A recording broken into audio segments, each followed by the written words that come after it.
আজকে রান্না করব দেশি মুরগি। তো কিভাবে রান্না করব সেটাই আপনাদের সাথে শেয়ার করব। তো চলুন কথা না বাড়ায় চলেন রান্না করি। তো আজকে দেশি মুরগি রান্না করব। তো সেখানে পাওটাও যা আছে সব কিছুই নিয়ে নিচ্ছি, কারণ পাও খেতে খুবই ভালো লাগে সবার, এর জন্য পাগুলো আর ফালাই দেই নেই।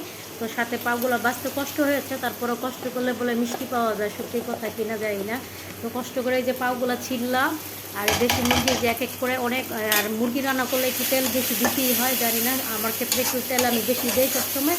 তাই এখানে যে বেশি করে একটু তেল দিয়ে আর অনেকগুলো পেঁয়াজ কুচি দিচ্ছি, দিয়ে একটু আদা রসুনও বেশি দিয়েছি। তারপরে সব কিছু দিয়ে মশলা সব কিছু দিয়ে ভালো মতন একদম লাড়াচাড়া দিয়ে সুন্দরভাবে এখানে এলাচি দারচিনিও দিয়েছি, তেজপাতাও দিয়েছি, গোলমরিচও দিয়েছি, যত যা দরকার মাংস রান্নার জন্য সব কিছু দিয়ে।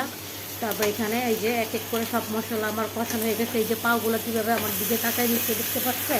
আর খাইতে যে এত মজা হয়েছিল গাইস বলার বাইরে। তাই এখানে সব কিছু মশলা কষানো শেষ, এখন এক এক করে সব মুরগি টুকরি দিয়ে তারপরে একদম ভালো মতন একদম গায়ে গায়ে লাগাই ফেলবো এই যে মশলাগুলো, যাতে মাংসের গায়ে লেগে যায় ভালো মতন। আর দেশি মুরগি তো একটু ঝুলঝুল খেতে যে কী যে মজা, কী যে মজা, কী যে মজা। আজকে যে রান্নার যে চাপটা ছিল ভাই, বুঝাইতে পারতাম না, পুরো এত রান্নার চাপ ছিল আজকে।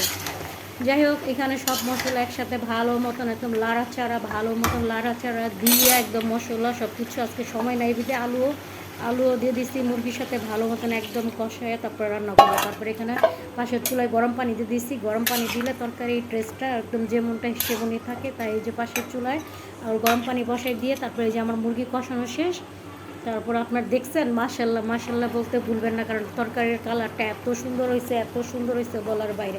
তো লাস্টে গরুর মাংস আর যাই রান্নি, মুরগি রান্নি যাই রান্না করি, জিরা না দিলে তো মাংস রান্না টেস্টি থাকে, মানে টেস্ট থাকে না আমার থেকে লাগে। তাই এই যে সবাই ক্ষেত্রে মনে হয় জিরা রান্নার পরেই মনে হয় সবাই দিয়ে দেয় জিরাটা, সেটাও আমিও দিয়ে দিলাম।